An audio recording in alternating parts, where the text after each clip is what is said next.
Saya Muhammad Deni Syamikan bin Alihan. Nama saya Yusrina bin Yusof.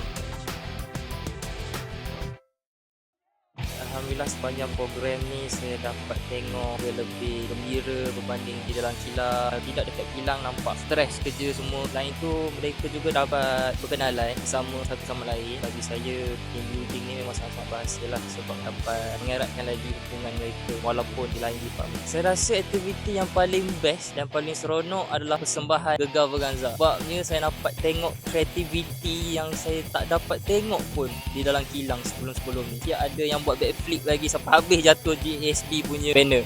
Program kali ini satu program yang luar daripada kebiasaan. Sebelum ni kita pernah join team building tapi more on motivation and lecturer. Kali ni dia lebih kepada physical, gaming, all these things. So everybody keep teamwork, give opinion to we work together to achieve our goal. Aktiviti yang paling suka explorers okay, but more on presentation on stage most likely more enjoy. Saya sebagai salah seorang peserta sangat-sangat recommend untuk menyertai GSP atas kerana mereka punya kelengkapan, kecukupan dan mereka punya professionalism. Itu saja. Okey, baik, terima kasih.